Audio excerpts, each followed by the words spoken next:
선의의 경쟁 9회부터는 조금 난이도가 올라갔는데요. 유태준이 본격적으로 등장을 하기 시작했고 남병진 역시 본격적으로 채화 여고에 등장을 하기 시작했죠. 돈을 목적으로 하는 남병진과는 다르게 유태준의 진짜 목적을 모르겠는데요. 제대로 사이코패스 같으면서도 숨겨진 진실이 뭘까 계속 궁금해져 가고 있습니다. 또한 유재나의 과거가 드러났는데요. 유재나는 유재희와의 경쟁을 지속하기 버거워했던 것 같은데요. 어쩌면 동생과의 경쟁이 지겨웠을 수도 있죠. 수학 배틀에서 스스로 정답을 지우며 포기해버린 유재희. 동생을 이겨서 동생을 때리느니 차라리 자신이 맞고 패배자가 되길 바랬던 걸까요? 그렇게 동생 유재희에게 부모님의 관심이 쏠리게 되었죠. 거기다 제나의 엄마는 이혼을 요구하지만 계속 거절당하게 되고 잠시 떨어져 살자고 요구하던 엄마 역시 굳이 한 명이랑 간다면 제이를 택했던 것.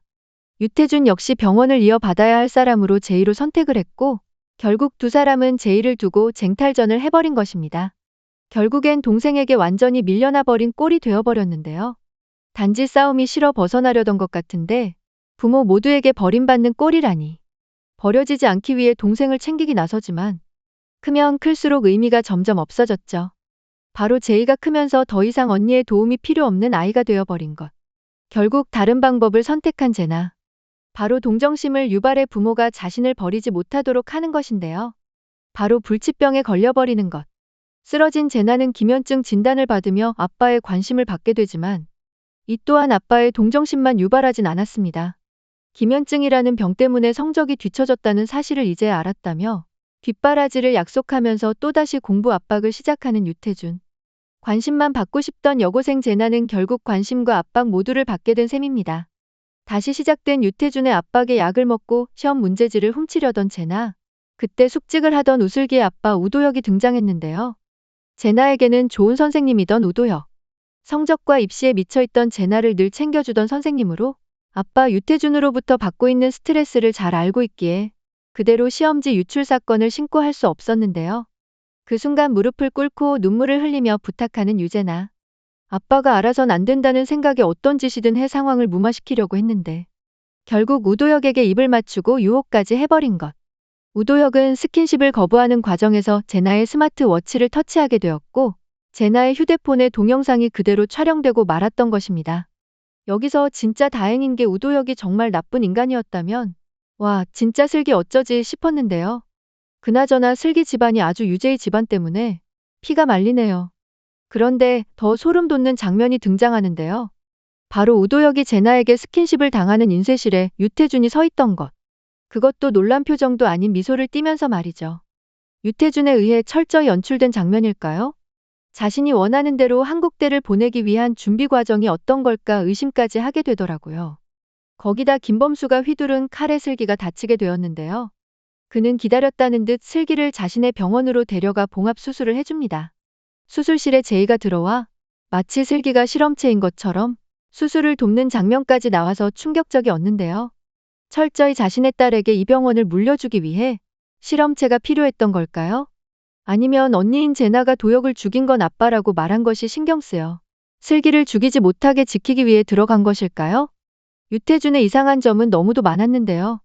그의 컴퓨터상에는 전교 20등 안에 드는 아이들의 건강검진 결과표가 있었고 마치 약물에 취해 있는 정도를 수치로 표시까지 해주고 있는 표가 있었습니다. 채화여고 20등 안에 드는 학생들의 건강을 모조리 추적하고 있는 셈. 그런데 단 한 명, 우슬기만 없었는데요. 이 또한 이유를 알 수는 없었죠. 이미 건강검진에서 받은 혈액이 있었을 텐데 왜 슬기만 제외된 것일까요? 약물에 중독되도록 수술 중에 약물을 주입했을까요? 구화가 왜 이렇게 복잡하냐 생각이 들었냐면 유태준의 행동이 정말 이해 불가였습니다. 직원들만 사용하는 엘리베이터로 죽은 사람이 운반이 되는데 그 시신에서 발견된 발등 상처. 이거 유재나 아닌가요?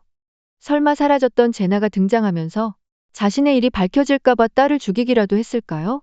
근데 슬기가 남병진과 통화 중에 시신을 발견했죠? 최수진의 행방을 물어봤는데요.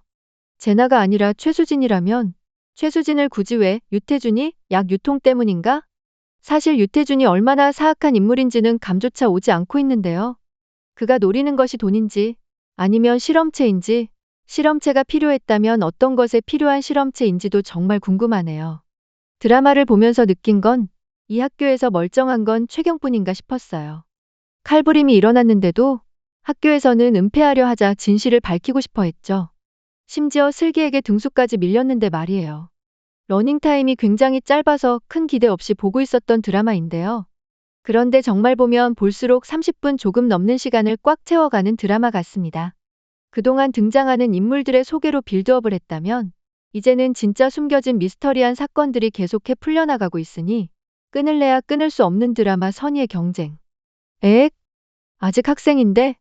라고 했다가 유태준을 보면 분명 학생의 힘으로만은 불가능하기에 나쁜 어른들 꼭 한 명씩 있구나 싶어요. 당장 빨리 10회가 보고 싶네요. 드라마 선의의 경쟁 9회 리뷰 재미있게 보셨다면 좋아요, 구독 부탁드립니다.